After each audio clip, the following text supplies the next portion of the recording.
नमस्कार, आपका अक्षता क्लासेस में स्वागत है। आज हम रामधारी खंड 1 की प्रतिलेखन संख्या 6 की डिक्टेशन करेंगे, जिसकी स्पीड 100 शब्द प्रति मिनट होगी। आपकी डिक्टेशन अगले 5 सेकंड में शुरू होगी। 5, 4, 3, 2, 1 स्टार्ट। उपाध्यक्ष महोदय, तब उन लोगों को कुछ आशा हुई कि हम लोग भी उसी तरह चल सकते हैं जिस तरह से पहले चल रहे थे। लेकिन अभी हाल में जो चुनाव हुआ, उससे देश के धनिकों के मन में बड़ा संदेह पैदा हुआ कि इस चुनाव के बाद उनकी स्थिति वैसी नहीं रहेगी जो अब तक चली आती रही है।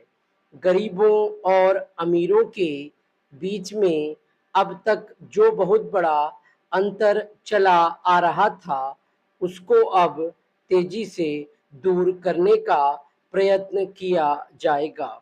श्रीमान, मैं आपका बहुत ही आभारी हूँ जो आपने सदन में चालू वर्ष के बजट पर अपने विचार प्रकट करने का अवसर दिया है। मैं इस बजट का समर्थन करना चाहता हूँ।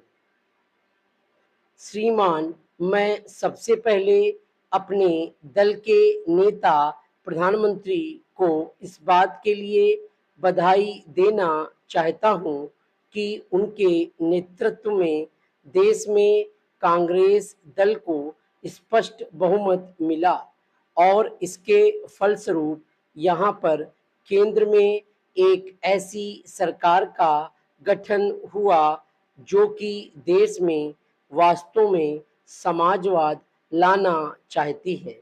मैं वित्त मंत्री जी को इस बात के लिए बधाई देना चाहता हूं कि लोकसभा के मध्यावधि चुनाव में जनता द्वारा कांग्रेस दल को जो आदेश दिया गया था, उन्हें स्मरण है और वह तन मन धन से उसका पालन करना चाहते हैं।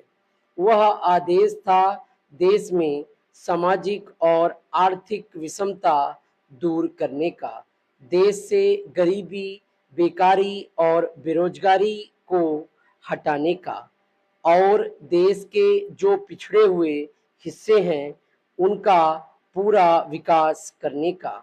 साथ ही साथ इस बात का भी आदेश था कि देश के अंदर इस प्रकार की सामाजिक और आर्थिक व्यवस्था पैदा की जाए जिसके अंतर्गत जनता शोषण से मुक्त हो सके।